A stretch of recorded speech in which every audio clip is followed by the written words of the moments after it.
Bonjour, moi c'est Kabibi Chaude, la conteuse africaine francophone. Je partage des histoires de vie réelles et vécues sur ma chaîne YouTube. Si c'est la première fois que tu tombes par hasard sur une de mes vidéos, n'hésite pas à rejoindre la team Kabibi Chaude en t'abonnant et surtout en cliquant sur la cloche de notification pour être au courant des vidéos que je partage.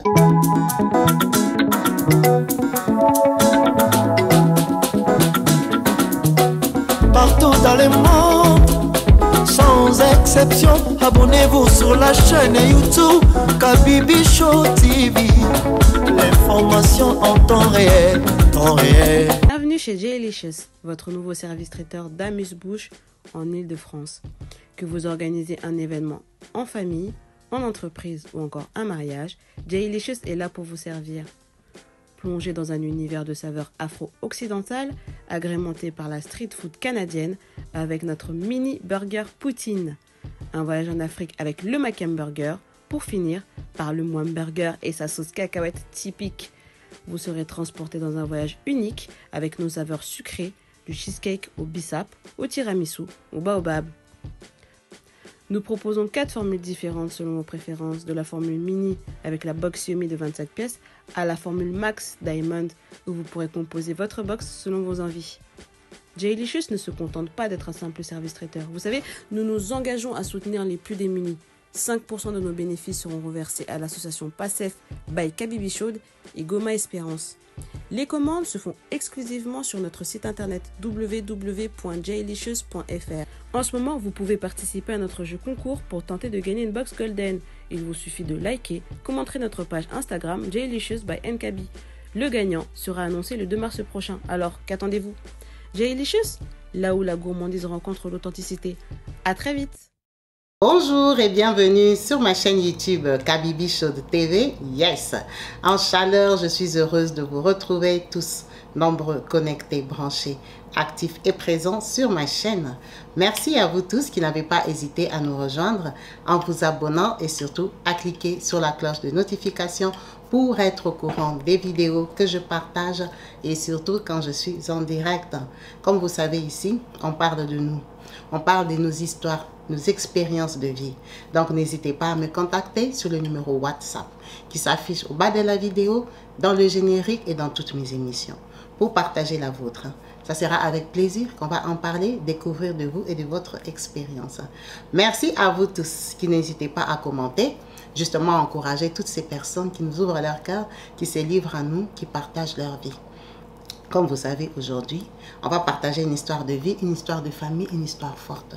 Vous avez pu bien voir dans les titres qu'on va parler d'une sœur déçue, une sœur qui a de l'amertume, une sœur qui refuse aujourd'hui de rencontrer les enfants biologiques de son frère direct. Merci beaucoup, maman. Notre maman Myriel, qui nous a contactés depuis la France, nous raconte son histoire de vie. Maman Myriel, c'est une maman Louba, congolaise démocratique, du Congo démocratique. Maman Myriel est une Moulouba, comme on dit. Elle vient du Kassai. Elle vient d'une famille assez stable. Elle dit que son père, c'était un pharmacien. Son papa est pas mal connu à Kinshasa. C'était un monsieur qui avait 2 grandes pharmacies à Kinshasa. Il les a vraiment élevés dans la foi chrétienne, dans l'éducation et dans la vision des études. Leur papa, c'était les gens, vraiment les études, les études, les études. Fille ou garçon, il faut étudier. Elle vient d'une famille de 7. Et dans cette famille-là, on va parler de son grand frère José et de sa petite sœur Betty. Même si Betty et elle, entre elles, il y a 2 personnes. Donc, son grand frère José, quand il grandissait, il avait ce fantasme de dire que lui, il va se marier à une femme de l'Est du Congo. Parce que les femmes de l'Est, apparemment, elles préparent très bien, elles cuisinent bien, elles sont belles, elles savent s'occuper des hommes. En tout cas, lui, il voulait une Swahili. Il voulait une femme. En tout cas, il ne voulait pas une Louba. Il n'aimait pas les femmes Balouba. Il disait qu'elles ne savent pas cuisiner. Pendant qu'il est Moulouba, il a grandi chez eux. On ne sait pas s'il n'aimait pas la cuisine de sa mère, mais lui, il ne voulait pas se marier à une Moulouba. C'était son choix depuis l'enfance. Elle dit qu'il ramenait des femmes de toutes catégories, des fiancées du Bas-Congo, du Bandou. Donc, il a fait toutes les provinces, les régions du Congo. On savait tous que lui, il n'a pas les délires des filles Balouba. Bon, dans la vie, chacun a son choix. Papa, lui, voulait seulement les études. Il lui disait, toutes les femmes que tu veux là, il faut savoir que si tu n'as pas l'argent, elles ne viendront pas. Toi, tu es un garçon, il faut étudier. Le jour que tu auras ton argent, tu vas choisir qui tu veux, même une chinoise. C'était ça, la devise des papas. Donc, on grandit. Pour José, pour sa part, il a fait des études d'architecture. C'est ce qu'il faisait à Kinshasa. On va parler dans la vie de Myriel en détail, mais on va parler de son frère José. Quand ils ont grandi, que le pays avait eu un peu de troubles, on a changé de gouvernement et tout ça à un moment, leur papa a décidé de les envoyer en Belgique. C'est comme ça que les visas, ils ont eu Betty la petite sœur, Myriel et José le grand frère. Eux, ils ont eu les visas pour la Belgique. Il y a eu un autre lot d'enfants qui ont eu les visas pour la Suisse. Ils sont partis à 5. Donc 2 en Suisse, 3 en Belgique. Quand ils arrivent là-bas, on va aller vite. Hein? Myriel, ils sont restés quelques moments en Belgique. Après, elle a rencontré l'amour. Elle est partie en France. Elle est partie vivre sa vie en France. C'est pour ça qu'elle nous appelle de la France. Betty et José sont restés en Belgique. On va fermer la parenthèse de leur famille. Elle ne nous a pas vraiment appelé pour parler de sa famille. Elle a appelé pour parler de son frère. Avant de parler de son frère, on va parler de la compagne de son frère. Qui est-elle? Bon. Ça nous ramène au Congo démocratique, dans le Maniema, à l'ouest du Congo, dans la ville de Kindu. Des années en arrière, dans la ville de Kindu, il y avait un monsieur qui s'appelait Papa Serge. Papa Serge, c'est un enfant de commerçant. Papa Serge, quand il a eu 25 ans, il avait déjà des moyens. Il s'est senti prêt de se marier. Il a rencontré une femme à l'âge de 17 ans. Maman Mado. Quand il rencontre Mado, moi je t'aime, moi comme ci, moi comme ça. Il a les moyens. La famille de Mado accepte. Mado part au mariage. Quand elle arrive, elle met au moins 2 enfants. Après, il y a un trou. Il n'y a plus les enfants. Et puis après, elle vient encore, elle met au moins 3 enfants. Ça veut dire que sa première fille, non, elle a eu un garçon, et elle a eu sa première fille à l'âge de 19 ans. La première fille là. Ça veut dire qu'elle et sa maman, il n'y a pas un grand écart d'âge. Elle a eu à 19 ans, après il y a un trou, et puis elle est petit. Donc, quand elle élève ses enfants, sa première fille a eu beaucoup de difficultés à l'école. Ça veut dire qu'elle a repris des classes. Quand elle reprend des classes, elle a 18 ans, elle est dans la classe avec les élèves de 17 ans. Cette année-là, elle rencontre une fille qui s'appelle Agathe dans sa classe. Ça, c'est la deuxième fille de Maman Mado. Comme Agathe est intelligente, elle dit, je vais m'accrocher à Agathe pour qu'on commence à travailler ensemble. Elle va un peu me tirer, me booster pour que je passe. L'année prochaine aussi, j'ai mon bac. Maintenant, Agathe. Agathe, sa maman est veuve. La maman d'Agathe a perdu le mari depuis longtemps.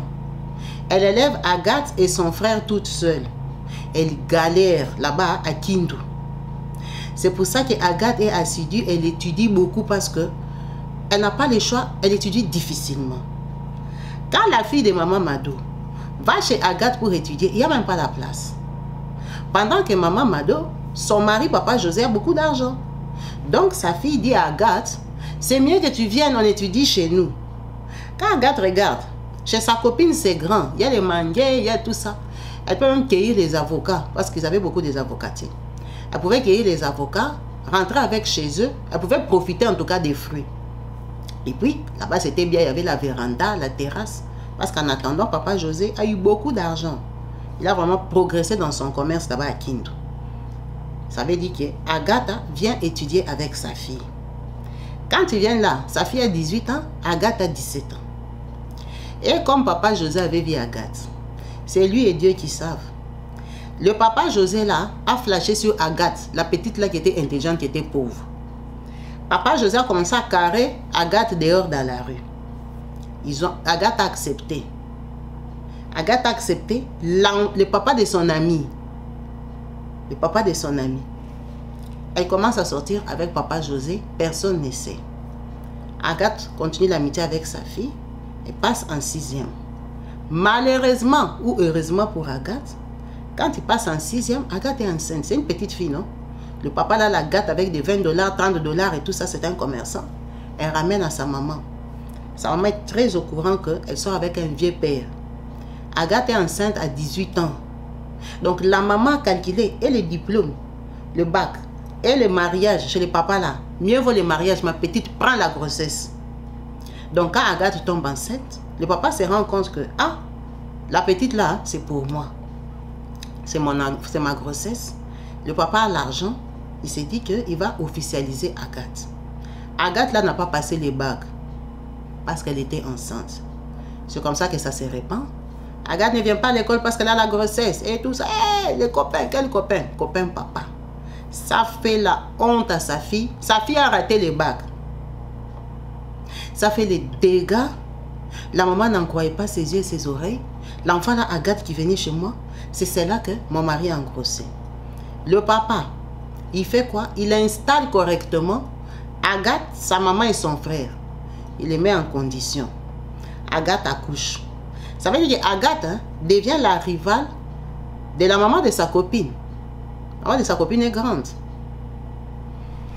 Donc, ça fait des scandales, mais c'est à l'époque. Le papa calme la maman là, il a dose. Ah, c'est l'erreur des parcours et tout. C'est une petite fille. Agathe reste là. La maman là est très fâchée, très déshonorée. C'est une honte. La maman là, apparemment, a commencé à faire des fétiches contre Agathe, la petite fille là qui venait chez elle. On a fait des fétiches, ces fétiches. Mais, apparemment, le papa là aussi, lui-même aussi, il avait ses fétiches. Ça veut dire que Agathe ici, elle a accouché, oui, elle a accouché sa fille Nadine. Quand elle accouche Nadine, le prochain enfant décède. Elle accouche quand même, hein, mais l'enfant décède. Après l'enfant là, elle accouche encore, l'enfant décède. C'est comme ça qu'on a dit que comme l'enfant là, Nadine, qu'elle avait accouché, était maladive, donc c'était un enfant, on se demandait même si ça sert à quoi d'avoir un enfant. L'enfant là était tout le temps malade. Les deux autres sont morts. La maman d'Agathe, elle s'est dit que peut-être que le papa là utilise sa fille. Ou alors, c'est la rivale elle-même qui combat sa fille parce que c'était une honte. Tu connais l'enfant là, c'était l'enfant, l'ami de ta fille. La maman d'Agathe, elle est partie à Kasenga. Kasenga, apparemment, c'est une autre ville qui est un peu loin de Kindu. Elle est partie à Kasenga parce que ce sont des gens de Kasenga. Elle est partie chercher les fétiches là-bas pour sa fille. Parce que papa Serge avait beaucoup d'argent. Elle ne pouvait pas laisser et il vivait aussi bien. C'est une veuve. Papa Serge, au lieu de l'aimer, elle, il est parti aimer sa fille. Donc la maman a fait les fétiches. C'est comme ça qu'après, sa fille a accouché de son fils Serge Junior. Elle a tenu un deuxième enfant. Mais après avoir perdu 2. Elle a accouché Serge. Et après Serge, elle a accouché Marianne. Elle a eu 3 enfants. Pourquoi on s'arrête à 3 enfants? Vous voyez que du premier enfant Nadine au 3e enfant, Agathe aussi va sur 10 ans de mariage. Parce que le temps qu'elle perdait les enfants, les complications, le mari n'est pas à toi. Agathe a déjà aussi traîné dans les mariages. Donc Agathe aussi a grandi. Papa Serge, l'argent ne s'est pas arrêté. Papa Serge a décidé de faire quoi? Prendre une 3e femme. La 3e femme là, plus jeune que Agathe. La 3e femme, elle carrément, elle était rwandaise. Quand il a amené la 3e femme, la maman là, ça lui a donné la folie. Elle a dit jamais, je ne peux pas accepter. Agathe même déjà j'ai du mal et tout ça. Ça veut dire que la maman s'est concentrée sur la 3e femme. Maintenant elle a 2 rivales. La rwandaise là aussi, elle arrive, elle accouche de sa fille. Comment elle s'appelle? Elle accouche de sa fille Émilie. La maman rwandaise accouche Émilie. Quand elle accouche Émilie, c'est la guerre avec maman Mado. Maintenant, Agathe est très jalouse. Donc, elle, la rwandaise, elle a et maman Mado et Agathe sur le dos. La rwandaise aussi a dit, je ne laisse pas. Il y a l'argent, si nous tous, on va bouffer.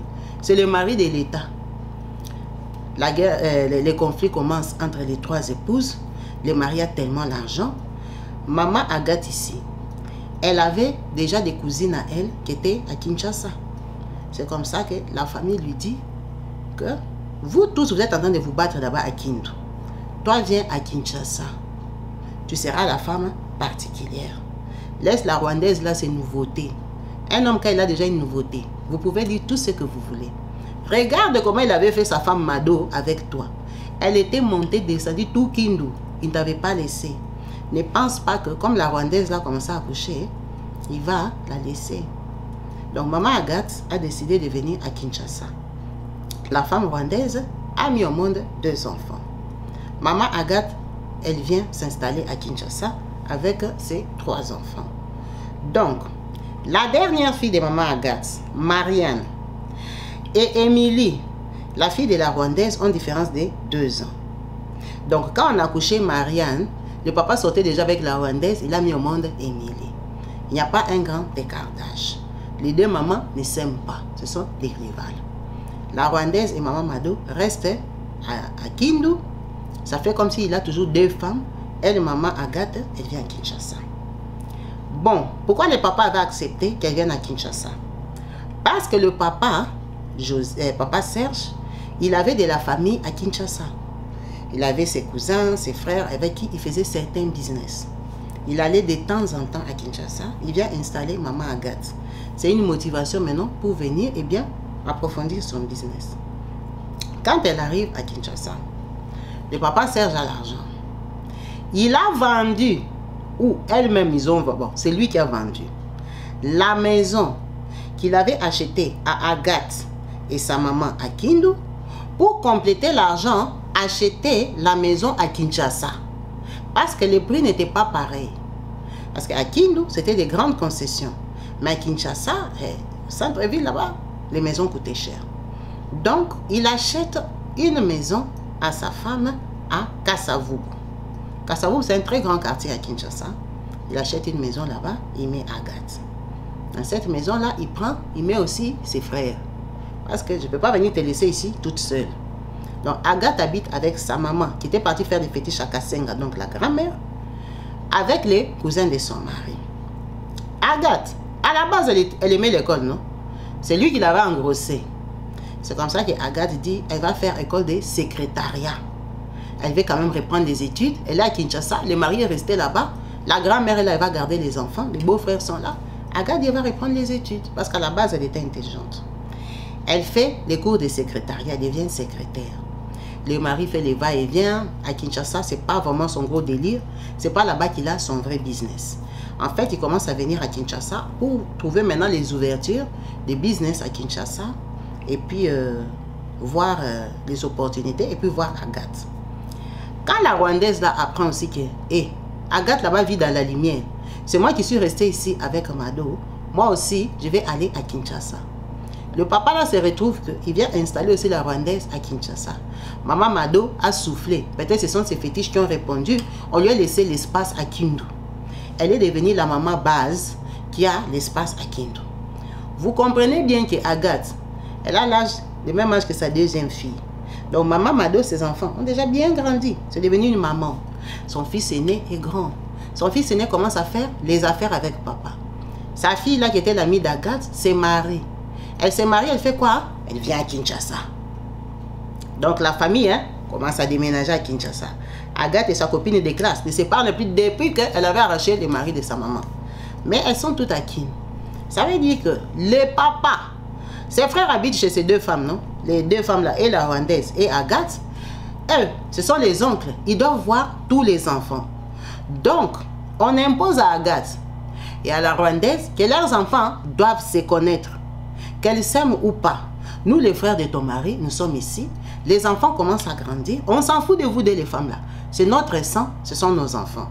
Ça veut dire que maman Agathe, dans ses enfants qu'elle a accouchés là, sa fille Marianne et Émilie qui ont 2 ans de différence, se sont connus enfants. Elles se sont connues à Kinshasa. Elles n'étaient pas dans la même école, mais elles se connaissaient parce que les oncles leur faisaient faire des accidents, des rencontres. C'est comme ça que Marianne connaît sa petite sœur Émilie. Chacun fait sa vie. La femme rwandaise là à Kinshasa, il y avait plein de Rwandais et tout et tout. Le gouvernement change, ça devient Mobutu et ça devient Kabila. Et les Rwandais ont pris le pouvoir. Elle a eu sa famille, ils se sont installés à Kinshasa, les retrouvailles et tout ça. Donc la femme là vivait bien. Qu'est-ce qui se passe? maman Agathe dit à son mari qu'elle veut travailler pour s'occuper, pour gagner aussi l'argent. Le mari, il prend de l'âge, non? C'est son fils, il commence à gérer les biens. Il ne donne plus l'argent à son papa comme il veut, parce que c'est le fils qui est entré dans les business. Le fils là, c'est mari, parce que les Agathe sont déjà mariés. Sa petite sœur est déjà mariée. Le fils là, il est marié. Il a sa femme et les enfants. C'est lui qui gère les business des papas. Donc le papa là n'a plus beaucoup d'argent à donner à ses femmes rwandaises, les Agathe et tout ça. Le papa, il a vieilli. Il a déjà vieilli. Il commence à beaucoup traîner à Kindu. Les deux femmes là deviennent comme deux échantillons qu'il a installés à Kinshasa. Quand il vient à Kinshasa, il habite chez Agathe 1 mois et demi. Il part, il habite 1 mois et demi chez la Rwandaise. Il fait 3 mois. Il prend l'avion, il part, il habite là-bas à Kindu 7 mois. Et puis il revient. Vous voyez un papa fatigué. Les enfants ont déjà grandi. Donc ces femmes-là, deviennent comme des échantillons. Ce sont des femmes dotées. Hein. Ce ne sont pas des femmes qu'on a ramassées comme ça. C'est des femmes qui avaient fait des gestes dans la famille. Ça veut dire que ces femmes sont très jeunes. Et la maman Agathe et la Rwandaise. Leurs enfants grandissent. Marianne grandit. La dernière, non? Marianne la cadette. Non, j'ai sauté une partie. Quand ils sont à Kinshasa, son fils, Serge Junior, décède d'une maladie banale. Serge Junior décède, ça a beaucoup secoué maman Agathe. Maman Agathe se retrouve avec Nadine, sa première fille qui était maladive, et sa cadette Marianne, pour laquelle elle a fait presque 9 ans avant de l'accoucher. C'est ça les enfants qu'elle reste avec. Elle reste avec 2 filles. Donc Nadine et Marianne ont presque 9 ans, 8 ans de différence, d'écart d'âge. Elle reste avec les 2 enfants, le papa est perturbé, on fait les deuils, tout le monde vient au deuil. Même la Rwandaise, on l'impose, va au deuil. Elle va au deuil parce que ses enfants, les Émilie, doivent pleurer leurs frères. Vous voyez un peu là, hein, c'est les papas d'avant là, ils avaient l'autorité. Ils restent à 2 chez eux. Sa grande fille Nadine, avec les années, elle n'était plus très maladive. Elle est devenue une fille normale. Donc, l'enfant vraiment qu'on compte, hein, c'est Marianne. Marianne, quand elle a les 14 ans, 15 ans, elle a des copains, non? Les enfants commencent les petites lettres d'amour. Elle tombe sur un copain. C'est quelqu'un qui est des circuits, là, des Kabila, les pères, hein, il avait les postes. Ces papas-là avaient les moyens. Ça, c'est quand le président Kabila vient de prendre le pouvoir. Donc, le papa là a l'argent, il règne. Vous savez que quand ils étaient arrivés aussi à Kinshasa, là-bas, ils paniquaient les femmes de Kinshasa. Le gouvernement de Kabila, les pères, ils s'étonnaient, la lumière des femmes de Kinshasa les avait troublées. Donc, ils sautaient sur les femmes comme ça. À cette époque-là, le papa là, papa Serge, il est bien fatigué, les vieux. Il commence à fatiguer. Donc, maman Agathe travaille. Maman Agathe, elle décide d'ouvrir un bar. Un bar avec boutique. Vous voyez le système de terrasses. Elle habite à Kasavubu. Kasavubu et Matongé, ce n'est pas loin. C'est 2 quartiers voisins. C'est pas loin du tout. Elle avait la voiture que ses beaux-frères conduisaient pour elle. Elle avait les surveillants. Elle habitait avec les beaux-frères surveillants. Les beaux-frères surveillants, là, ils ont aussi leurs femmes. Et tout. Vous voyez un peu les vies des désordres. Parce que la parcelle de Kasavubu, c'est une très grande parcelle, hein, qu'on lui a achetée. Elle a la maison principale et puis il y a les appartements, pas des petites portes, mais des petits appartements carrément, où les beaux-frères habitent. Parce que Agathe est jeune. On ne peut pas la livrer comme ça à Kinshasa avec une grosse parcelle gratos. Non. Les beaux-frères habitent là-bas et c'est surveillant. Elle dit elle va ouvrir la boutique. Elle va mettre la terrasse devant. Il n'y a pas de souci, il y a les beaux-frères gardiens. Donc quand elle ouvre son bar là, elle part au travail. Il y a des travailleurs. Le soir, elle fait un tour à la boutique. Elle récolte l'argent. Il y a les bars, les clients et tout ça. Sa fille Marianne tombe sur un copain qui travaille pour papa Kabila les pères. Le papa du copain a l'argent. Il vient d'arriver à Kinshasa, il est paniqué. C'est comme ça que quand son fils fait les mouvements avec Marianne et tout, le papa vient rencontrer maman Agathe. Elle dit, il y a eu un scandale. Apparemment, le papa du copain de Marianne, l'homme là qui avait l'argent, le politicien, est sorti avec maman Agathe. Il est sorti avec maman Agathe. Ça fait des scandales. À Kinshasa, les beaux-frères ont appris ça. Le papa là, Serge, s'est fâché. Et tout ça. On a chassé maman Agathe de la maison de Kasavubu. La maison là. On lui avait acheté une maison à Kindu. On a vendu sa maison de Kindu. On a complété l'argent. On est venu acheter à Kassavoub. On l'a mise avec les beaux-frères. Elle a dit, comme on dit, marcher dans les mariages. Elle est allée voir ailleurs parce qu'elle était jeune. On l'a attrapée. On l'a chassée de la maison qu'on lui avait achetée. Elle a commencé la guerre pour prendre ses enfants. Elle a réussi à prendre ses enfants parce qu'il n'y avait pas de raison de les laisser aux beaux-frères. On l'a chassée avec Marianne et sa fille Nadine. Quand elle part de là, apparemment, c'est le monsieur là qui l'a aidé à trouver une maison. Mais la vérité aussi qu'elle travaillait, elle avait un magasin et un bar. Donc elle n'était pas pauvre. Elle s'est carrément installée à Matongi. Le mariage est terminé. Elle a fait l'impudicité. Comment ça s'appelle? Elle a fait l'adultère dans les mariages. Maman Mado à Kindu était contente, elle a dansé. Tu vois, elle aimait les petites filles. Elle t'a montré. C'est comme ça que le mariage de maman Agathe termine. Le papa reste avec la femme rwandaise à Kinshasa. Tous les beaux-frères vont s'installer chez la rwandaise. Toi-même là, avec tous les Rwandais qui sont ici au Congo, on a dans les collimateurs. La rwandaise ne peut pas bouger. Maman Agathe se retrouve femme seule. Elle n'a plus de mari. Le monsieur pour lequel on l'a chassé, Kabila à son époque là, on l'a tué, on l'a empoisonné. Ce papa là, c'était au début du poison, les gens ne connaissaient pas les poisons. Le papa politicien là est mort. Donc elle, c'est comme si elle a abîmé son mariage pour rien. En tout cas, elle n'était pas la deuxième femme du monsieur, mais elle avait eu une aventure. Ça veut dire qu'elle était déjà dans les milieux. Elle a commencé à toucher à gauche, toucher à droite, toucher à gauche et tout. Donc elle a commencé sa vie. Le mariage déjà terminé avec papa Serge. Toujours avec la grand-mère. Sa fille aînée, Nadine, elle a grandi. Vous voyez déjà que quand Agathe avait les 14 ans, Nadine avait déjà les 22 ans. Nadine là, à 27 ans, elle est partie sortir aussi avec un homme marié. On ne sait pas si c'est l'influence de la maman, ou c'est le goût seulement de Nadine, ou c'est la vie seulement de Kinshasa. Les bons tontons là aussi n'aiment pas laisser les filles tranquilles. Ils sont là toujours derrière les petites filles à les draguer. Il est parti draguer Nadine. Nadine est tombée enceinte de ce monsieur-là, avec qui apparemment, ils avaient déjà fait presque 2 ans de vie. Et apparemment, le monsieur-là, il venait avec Nadine boire dans les bars de sa maman. Sa maman, son bar à Matongi, là, il y avait le magasin. Nadine était déjà une jeune fille, elle est au magasin et tout ça. Donc le papa marié là, il vient, il poste là-bas avec sa fille. Sa maman ne dit rien. Le papa là a engrossé sa fille Nadine. Quand il engrosse Nadine, la maman dit que Nadine doit partir chez elle. Le papa dit qu'il va s'organiser pour que Nadine accouche dans un appartement, hein, qu'il va lui prendre. Mais en fait, Nadine a eu des complications de la grossesse à 7 mois. La grossesse a compliqué Nadine. Quand Nadine est partie à l'hôpital, Nadine est décédée. Elle n'était pas partie accoucher. C'est la grossesse qui l'a compliquée. Si on voulait enlever, si on voulait faire quoi, Nadine a perdu la vie. Maman Agathe a failli attraper la folie. Sa fille est morte. Elle n'a pas accouché. Elle est restée qu'avec Marianne. Ça l'a dépassée. Elle a dit que c'est la sorcellerie de papa Serge et maman Mado qui sont restés à Kindu.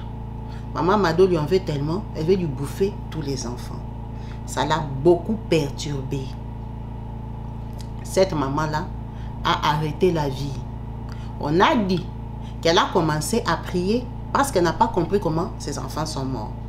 C'est comme ça qu'elle décide de prendre Marianne ici, envoyée en Europe.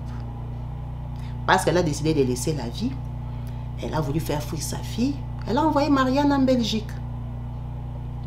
Marianne arrive en Belgique. Maman Agathe, elle a déjà pris aussi de l'âge. Enfin, elle a à l'époque, elle a le début de cinquantaine. Elle reste à Kinshasa, elle dit qu'elle change de vie. Très bonne chose, non? Mais elle change de vie. Elle habite toujours avec sa maman, qui était partie faire pour elle les fétiches à Kassenga. Elle dit qu'Abibi, la maman a changé de vie, elle a fermé seulement les bars. C'est ça qui montre qu'elle a changé de vie. Mais elle a toujours sa boutique, elle a continué son travail. On ne sait pas le reste de sa vie, ça ne nous intéresse pas. On vient maintenant sur Marianne. Marianne, quand elle arrive à Kinshasa, en Belgique, elle part tomber sur son frère à elle, José. Elle tombe sur José. José, il patrouille les femmes, non? José n'aime pas les filles balouba. Il voit une jolie fille. Je m'appelle Marianne. Moi, je suis de Kindu. Ah, enchantée, tu es trop belle. Marianne, c'est quoi ta vie? Moi, mon papa, il est à Kindu. Ma maman, elle est à Kinshasa.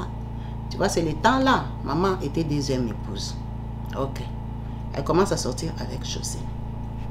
On met pause. On part dans la vie de la maman rwandaise. Kabila, le père, décédé. Tous les Rwandais chassés. En tout cas, il y avait eu un mouvement, on avait chassé les Rwandais. Quand on a chassé les Rwandais, la troisième femme là a fui. Quand la troisième femme fuit, le papa José dit, on ne peut pas fuir avec ses enfants au Rwanda. On a pris les enfants là, on les a ramenés à Kindu. Ça a commencé les troubles avec la femme rwandaise. Parce que comme elle habitait avec les beaux-frères, elle n'a pas su fuir avec ses enfants. Les enfants sont rentrés à Kindu. Mais le papa, sachant que ces enfants-là sont des Rwandais, il s'est battu, il a fait quoi? Il a pris les deux enfants de la Rwandaise, il les a envoyés en Belgique.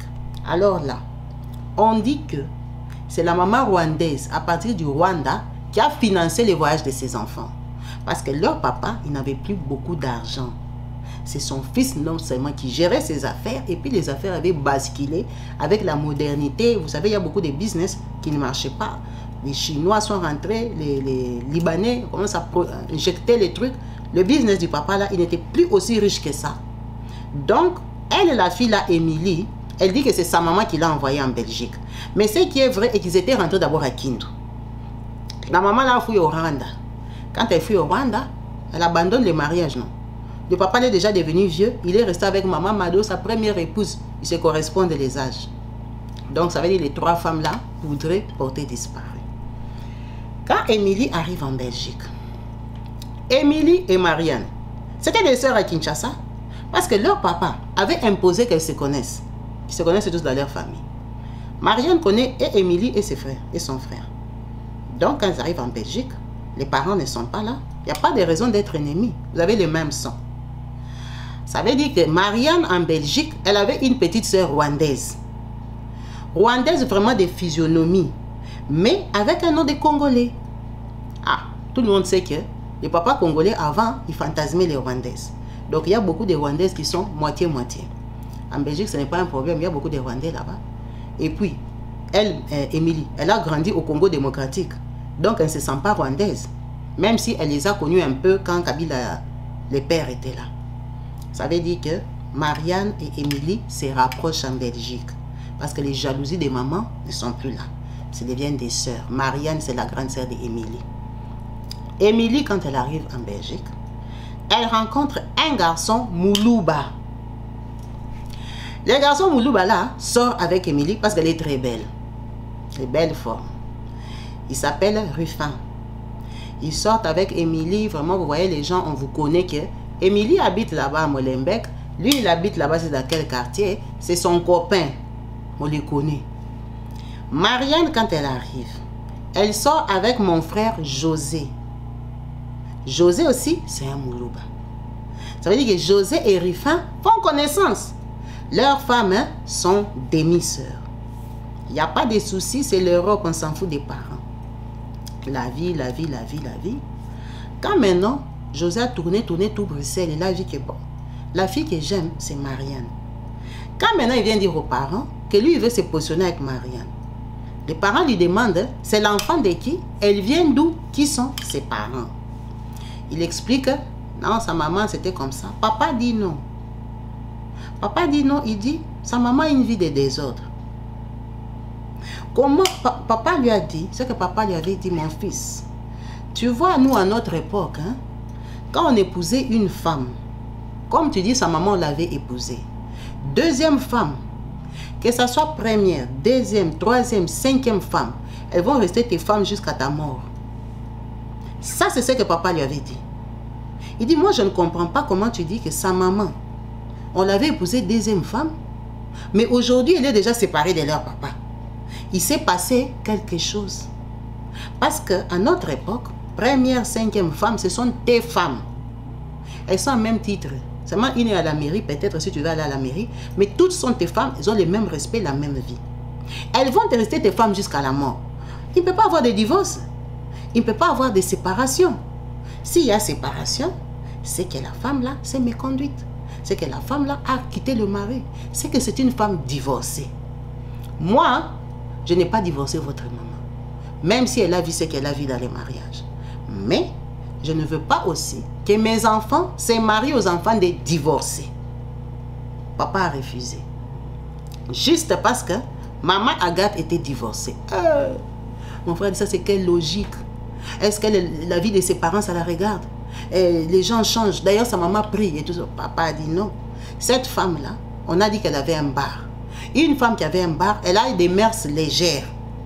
Qu'une femme divorce, elle reste tranquille.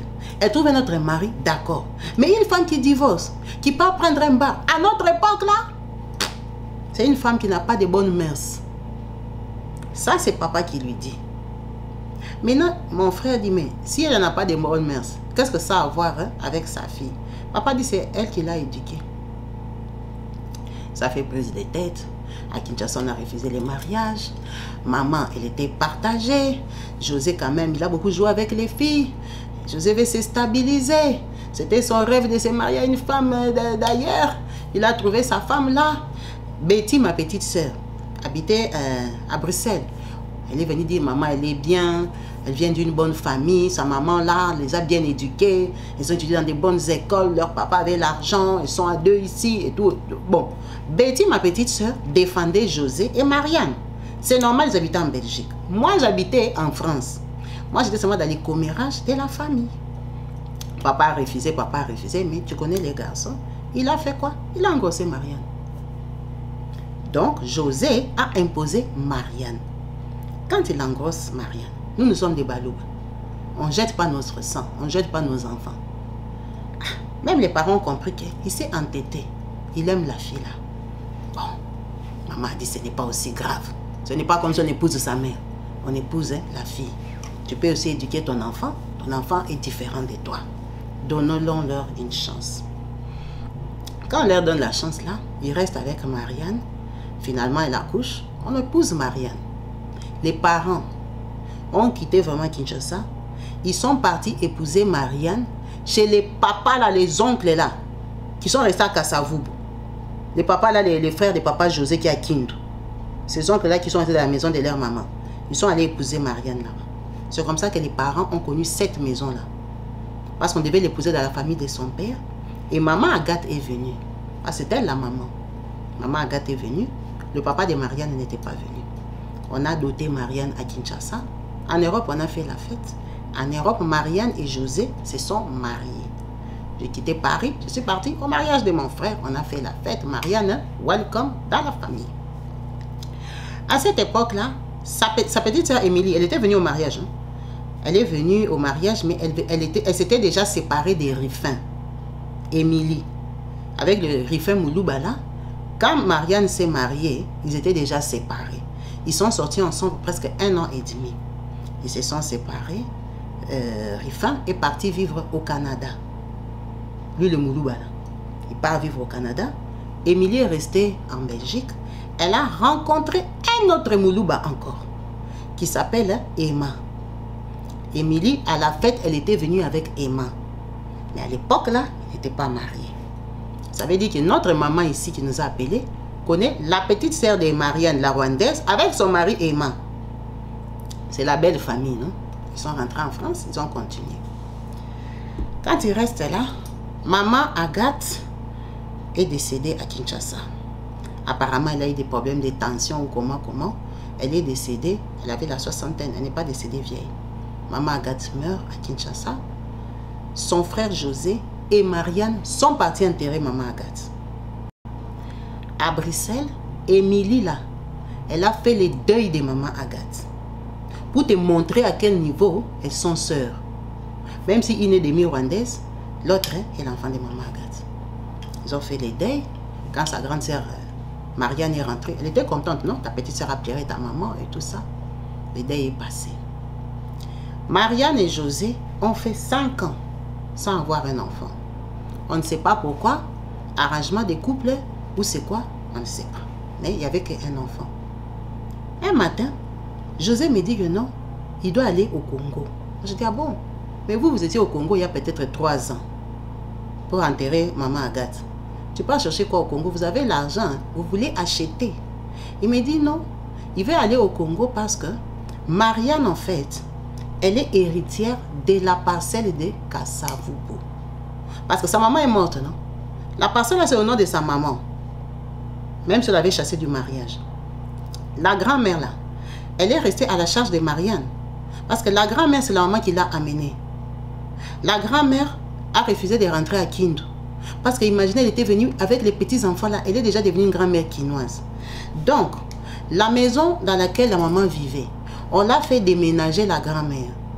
Bon, même si la grand-mère, il y a des cousines de la maman qui sont à Kinshasa et tout ça, on est parti loger la grand-mère dans un quartier qui n'est pas loin d'une de ses nièces. Avec les enfants là qui traînent des familles qui n'ont rien, mais on va dire, si la maman Agathe avait une maison de 250 $ de loyer, on a mis la grand-mère dans une maison peut-être de 100 €. Et maintenant, la maison là, elle habite avec les balles perdues, là, les enfants là, qui traînent de la famille là. Elle habite avec eux, mais c'est pour la grand-mère que Marianne a pris la maison. La grand-mère va bientôt mourir aussi, elle est vieille. Donc Marianne a pris sa grand-mère en charge. Maintenant, Marianne, elle dit à José qu'ils doivent aller vendre la maison de Kassavubu parce que c'est son héritage. Effectivement, c'est la maison de sa maman. On l'avait chassée du mariage, mais on n'avait pas changé les documents de la maison, c'est sa maison. Donc elle habitait seulement dehors parce que colonisée par les beaux-frères et le papa. Donc, papa Serge, le papa de Marianne, il est très vieux là-bas à Kindu. Il ne vient même plus à Kinshasa. Toutes ces femmes l'ont déjà fui. Les Marianne, le téléphone de temps en temps. Émilie la Rwandaise, téléphone, c'est leur papa, non? Parfois 50 $, ils envoient à papa. Les enfants du papa là ont déjà grandi, ils ont déjà arraché tous les biens à leur papa. Ils habitent seulement dans la maison là avec maman Mado, avec des petits enfants là qui ont échoué dans la vie et tout ça. Vous voyez un peu la vie de l'Afrique. Mais il va bien, il a quand même toujours une vieille voiture, hein, ça va. Donc elle dit qu'elle va récupérer sa maison. Elle dit à son papa qu'elle va récupérer sa maison. Son papa ne commente pas. Son papa ne répond pas. Son papa n'a rien dit. Ça, c'est José qui dit ça. On lui demande comment ça son papa n'a rien dit. Il dit non, car elle a informé à son papa que je vais aller à Kinshasa pour vendre la maison de Kassavubu. Le papa n'a rien dit. Parce qu'il sait que c'est la maison qu'il avait achetée à sa maman. Marianne dit à José d'aller à Kinshasa pour aller évaluer la maison, les informer et tout ça. Parce qu'elle, c'est une fille, elle a peur d'affronter ses oncles. José, c'est un architecte, non? José part à Kinshasa. Il vient, il voit la maison et tout et tout. Il dit aux oncles que non, comme nous sommes là, vous savez bien que maman Agathe est décédée. Marianne veut récupérer la maison. Les oncles disent, quelle maison? La maison où vous habitez. Ils disent non. Cette maison, Serge nous a déjà donné. Parce qu'on avait chassé Agathe, elle avait marché dans les mariages. Agathe n'a plus rien dans cette famille. Les messieurs qu'elle avait suivis n'avaient qu'à lui acheter une maison. Les oncles appellent Papa Serge. Papa Serge à Kindu dit, laissez l'enfant tranquille. Si elle veut vendre la maison, qu'elle vende. C'est la maison que j'avais achetée à sa maman. Mais Papa Serge est vieux. Et puis il est à Kindu. Papa Serge, il habite à Kindu. Donc, ça devient le conflit de Marianne avec ses oncles. Parce que le papa a parlé. Mais il a parlé, c'est à ses frères. Il a protégé sa fille. Donc, ça se passe très mal avec José. José rentre. José, il est architecte. Il envoie ses amis, non? Ses amis de Kinshasa qu'il connaissait. Qu'on a une maison là-bas à Kassavubu et tout ça. Allez mettre en vente et tout. Commencez-moi les dossiers et tout. José tombe sur un ami à lui qui est procureur. Hein. Le procureur, là, la maison l'intéresse. Ça veut dire que juste après le premier tour, le procureur dit qu'il va acheter la maison de Marianne. Donc, José, Marianne a les papiers parce que c'était chez sa maman. José et Marianne partent à Kinshasa pour maintenant rencontrer le procureur parce que c'est l'argent. Marianne ne peut pas donner son argent à José, c'est un homme, il peut fuir avec. Ils viennent maintenant à Kinshasa, donc José a trouvé les preneurs. C'est comme ça que le papa procureur là, il est pressé, non? Il a l'argent. Il part à Kassavubu. Il dit aux gens là que moi je vais acheter la parcelle ici. C'est devenu ma parcelle. J'ai tel document, tout ça. Les propriétaires qui sont en Europe sont en train de me vendre. Donc, et les oncles, Ils étaient au courant de la vente avant que José et Marianne viennent à Kinshasa. C'est normal parce qu'il faut quand même un délai. Il faut donner aux gens le temps de s'organiser pour partir. C'est comme ça que les oncles sont très fâchés. Ils appellent Marianne en Belgique. Ils lui disent, ne cherche pas à faire la guerre avec nous. Tu as le comportement de ta maman. Tu es culotté.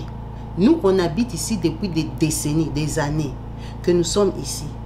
Toi, tu ne peux pas quitter la Belgique. Tu viens vendre notre maison comme ça. C'est la maison de notre frère. Toi, tu penses que quand notre frère va mourir, il ne va rien nous laisser. Il avait donné à ta maman pute. Ici en Afrique, quand un homme décède, il y a les biens qui vont dans sa famille et à ses femmes. Cette maison de Kasavubu fait partie des biens de ton père qui doivent aller dans sa famille. Et ils ont décidé.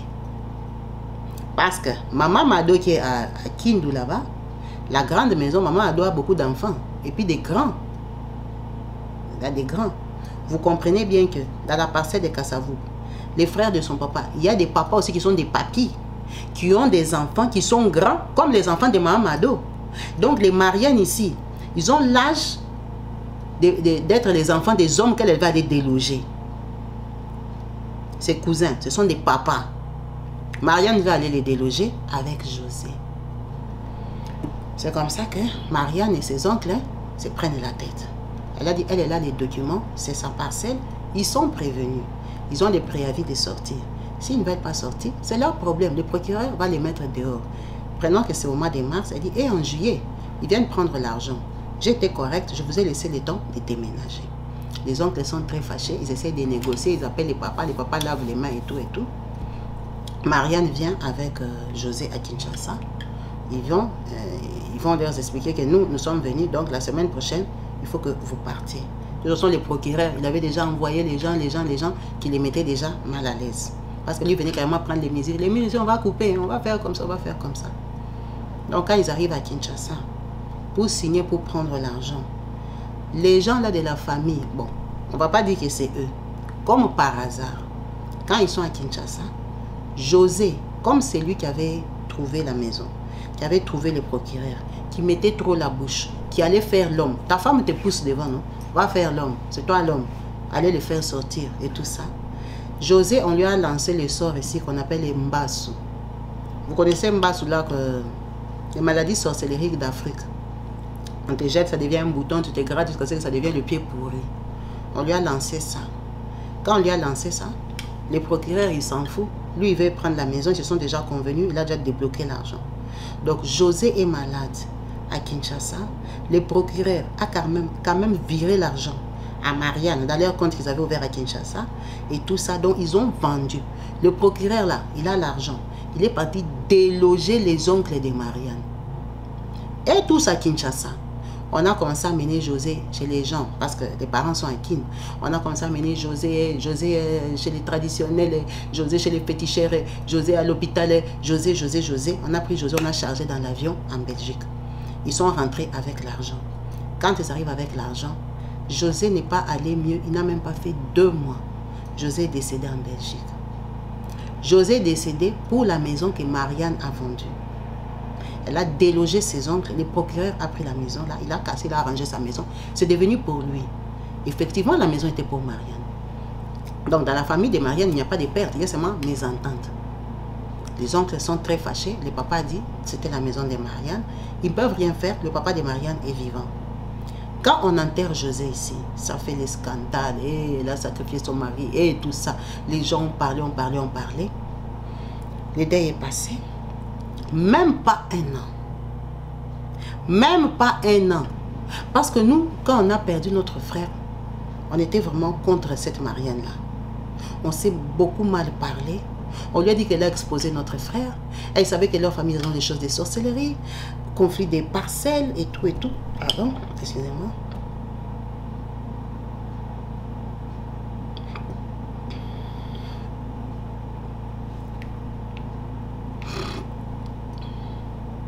Elle savait que dans leur famille, ils ont la sorcellerie, une parcelle conflictuelle, des problèmes vraiment. On était vraiment perdus. Vraiment, ça s'était très mal passé. En Belgique, on est entré un peu comme en froid avec Marianne. Elle n'était pas contente de ce qu'on lui avait dit. Et puis finalement, Kabibi, Marianne, là, elle a vendu la maison. Ils sont rentrés avec l'argent. Mais José n'a rien eu. José est mort. Bon, maintenant, quand quelqu'un meurt, vous avez communauté des biens. Maintenant, l'argent qu'elle a vendu là, ou la maison qu'elle a récupérée, José n'avait rien dedans. José avait droit à quelque chose.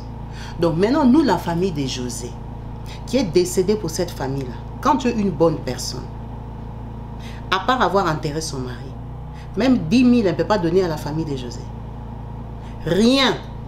Elle a pris tout l'argent pour lequel José est mort. Elle a dit qu'elle a l'enfant de José. Ok? Ce n'était même pas un problème d'argent parce que nous, on ne vient pas d'une famille pauvre, mais on l'a trouvé quand même avare, égoïste. Donc lui, il est mort pour rien en fait. Elle a dit qu'elle a l'enfant. Les parents à Kinshasa ont dit, laissez-la. On a laissé, mais on est devenu en foi. Après, Betty me dit que Marianne l'a appelée, comme ils habitent en Belgique. Elle est mal vue en Belgique et tout et tout. Elle va aller vivre au Canada. Elle quitte la Belgique parce qu'elle est mal réputée. Ça, hein? On a parlé de son nom. Elle veut fuir la Belgique. Qu'elle parte en Belgique. Le problème est que Marianne, quand elle part en Belgique, elle part, elle se met avec Rifin. Rifin qui est sorti presque 1 an et demi avec sa petite soeur Émilie la Rwandaise. C'est vrai qu'à cette époque-là, Émilie est déjà mariée. Elle a déjà fait 2 enfants avec Emma le Moulouba en Belgique. Émilie avait déjà sa vie. Mais Rifin, même José le connaissait parce que c'était le copain d'Émilie. Marianne, dont on parle là aujourd'hui, elle habite au Canada, à Montréal. Elle a 3 enfants avec Rifin. Rifin, qui était le copain de sa petite sœur rwandaise. Marianne et Émilie ne se parlent plus. Dans leur famille, on a dit pourquoi Émilie ne lui parle plus. Émilie est déjà mariée. Émilie est déjà mariée, c'est vrai.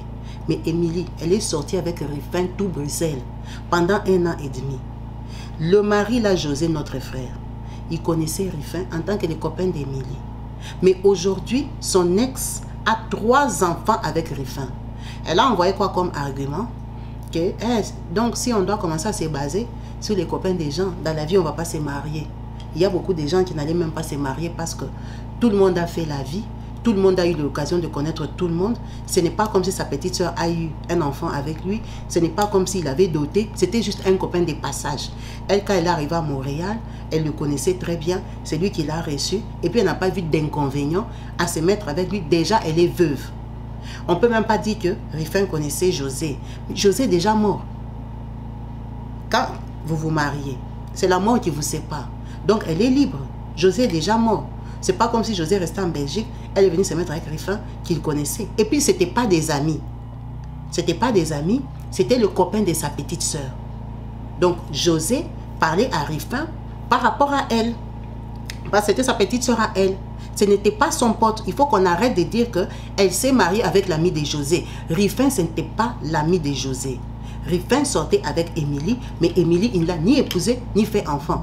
Donc, elle a le droit de se mettre avec Rifin, qu'on arrête de la juger. Ça nous a dépassé à un niveau. Cette fille-là a le seul enfant de notre frère. Le seul enfant de notre frère. Elle a trahi et notre frère et sa petite sœur. Elle habite tranquillement au Canada. Cette fille-là, elle est partie au Canada avec beaucoup d'argent. On ne peut pas dire que c'est elle qui a acheté la maison. Mais avec son Rifin là, ils habitent dans une très grande maison. Eux deux, ils travaillent au Canada. Elle dit, il y a des gens, tu les vois seulement, ils vivent comme ça, c'est un couple. Tu ne sais pas ce couple-là s'est formé comment. Cette fille-là, elle habite au Canada. Donc, ses enfants ont grandi. Cette histoire qu'on raconte, bon, vous voyez que les années sont passées. Là, maintenant, elle dit, c'était l'année 2023. Elle appelle Betty, parce qu'elle est notre sœur ici. Comme Myriel était assez proche de José, elle appelle Betty, qui est en Belgique, pour lui dire, elle vient en France, elle vient en Europe pour amener ses enfants à Walt Disney. Et c'était en été, hein, elle veut les amener en Belgique et venir en France. Si on peut se voir, si on veut voir l'enfant de José. Betty, elle avait accepté, mais moi j'ai refusé. Notre maman Myriel a dit non. je ne peux pas avoir cette fille-là. On lui a fait cadeau de l'enfant de José. Qu'elle le garde parce que José lui-même, il était dur. Même papa avait refusé la fille-là. Il avait dit, elle a une mauvaise sémence. Sa maman était une deuxième femme. À l'époque, là, les deuxièmes femmes respectaient les mariages. Ce ne sont pas les deuxièmes femmes d'aujourd'hui qui sont les balles perdues. Les deuxièmes femmes de l'époque, là, respectaient leur mari. Deuxième femme, c'était mariage. Que vous vous aimez ou pas avec les rivales, tu es aussi marié. Il dit, mais cette femme-là avait quitté. Elle est partie ouvrir un bar. Elle n'a même pas quitté pour aller être sérieuse, mais ouvrir un bar. C'était un mauvais signe. Sa fille a des mauvaises sémences. José a discuté. Tu as vu ce qu'on a fait à José? José est mort pour rien. Il est mort pour rien. Aujourd'hui, son enfant a presque 11 ans. Son enfant a des petits frères que sa femme a mis au monde avec l'ex de sa petite sœur. Maintenant, elle veut quitter le Canada pour venir nous montrer ses enfants. Attends, elle viendra nous montrer qu'elle est l'enfant de José ou elle sera avec les enfants là qu'elle a mis au monde aussi. C'est quelle relation qu'elle veut qu'on ait avec l'enfant de José? On peut laisser l'enfant là cadeau?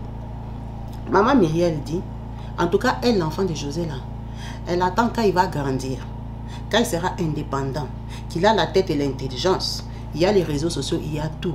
C'est quand cet enfant-là peut venir maintenant la rencontrer, elle. Pas avec sa maman.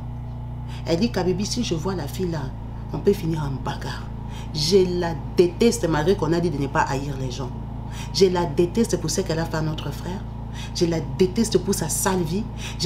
Elle est comme un démon qui est entré dans notre maison.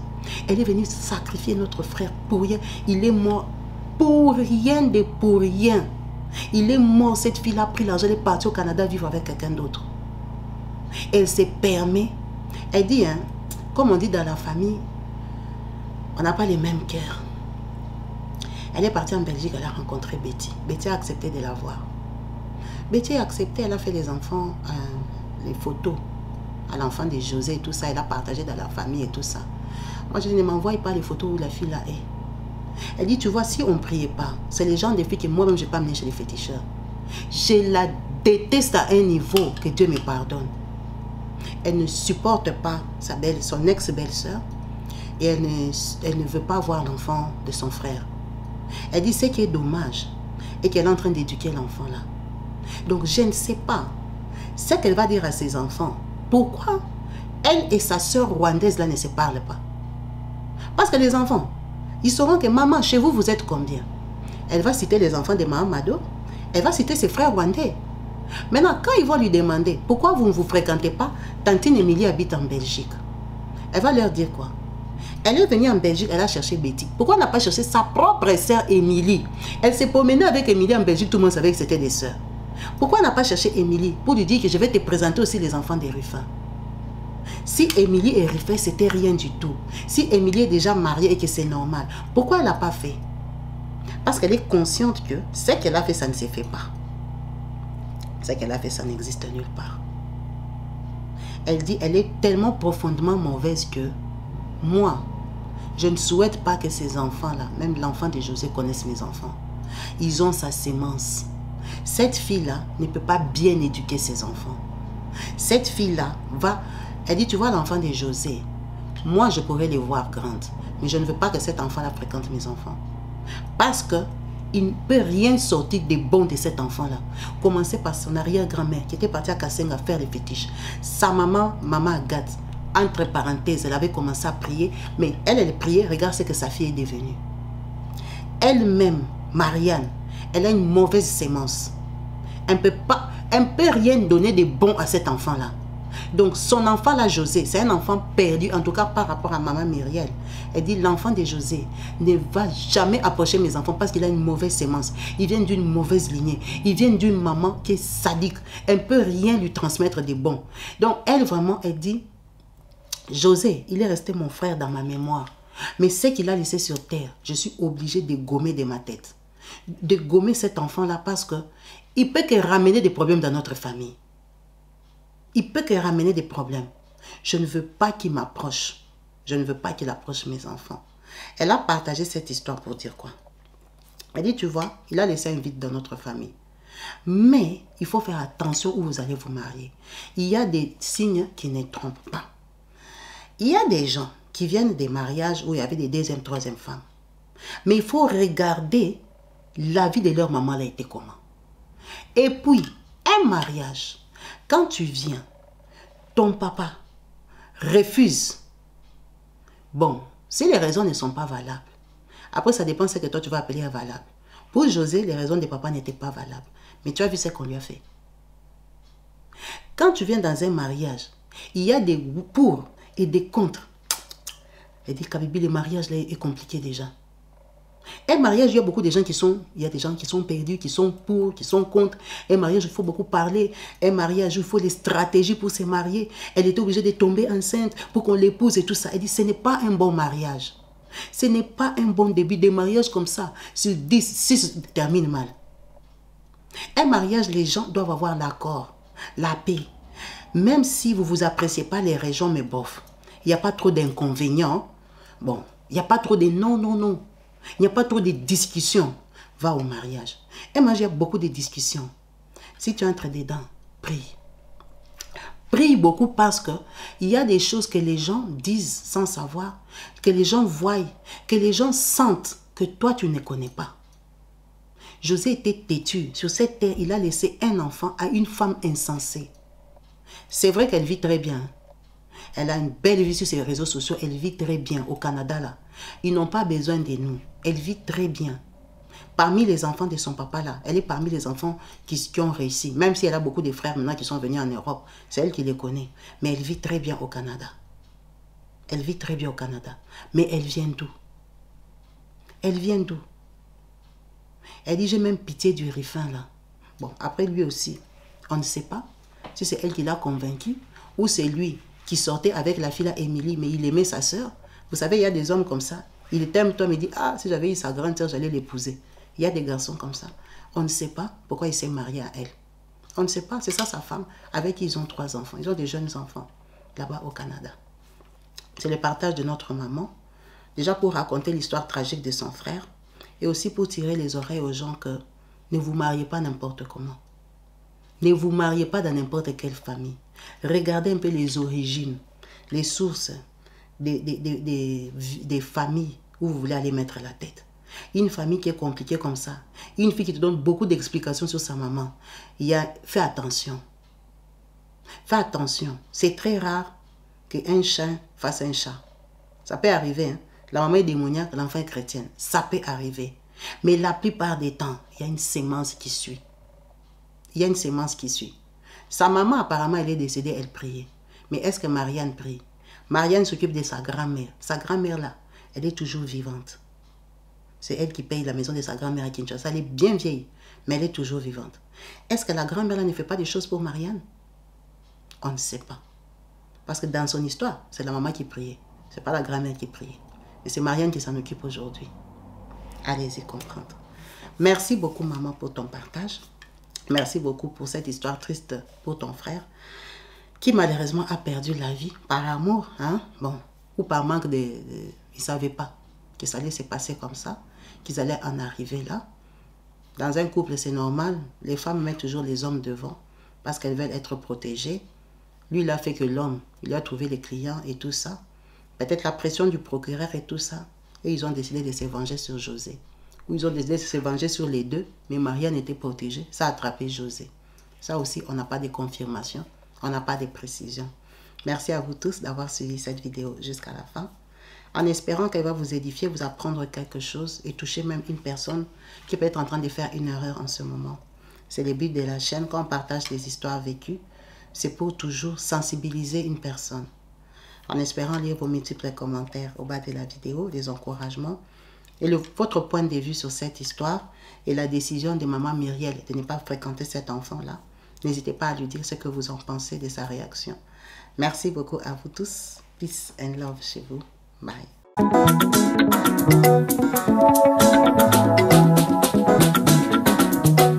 Partout dans le monde, sans exception, abonnez-vous sur la chaîne YouTube Kabibi Show TV. L'information en temps réel, temps réel. Allez. Oh, partout dans le monde, Bibalete, Kakamoko, c'est Kabibi Show TV. Allez, s'abonner, s'abonner, abonnez-vous massivement. S'abonner, s'abonner, abonnez-vous massivement. S'abonner, s'abonner, abonnez-vous. Oh, maman. Maman Kabibi, moi si ya mayele. Maman Kabibi, Maman Yama Solo. Maman Kabibi, la chaîne est actuelle. Maman Kabibi, information dans la source. Oh, en temps réel, on parle de la réalité, de nos vies et nos parcours que nous traversons. Chez Maman Kabibi, nous recevons des conseils, des avis, des qualités. Dans la team Kabibi Show, la team de qualité, c'est la team d'exception. Oh Maman Kabibi, Maman africaine, Maman Kabibi, Bendele Amboka, chez Maman Kabibi, moi si Kitoko, Maman Kabibi, la sagesse, la différence, elle nous parle des histoires réelles, l'histoire vécue, remplie des émotions, avec éloquence, classe, la maman de la francophonie. Maman Kabibi, Kabibi Show TV, Maman Kabibi, Maman ya Bana, Maman Kabibi, Maman ya Boboto, Maman Kabibi, Kabibi Show, Kabibi wetwe. La team Kabibi Show TV, Bendele ya Mboka, Topesi Olombonia. Kabibi Show, abonnez-vous massivement. Abonnez-vous massivement. Abonnez-vous massivement. Topanza sango ya Kabibi Show TV. Toyoki na matoi tomoni na miso tondimi. Tobeteli yoma oko. La team Kabibi Show. Kabibi Show. Kabibi Show. Abonnez-vous.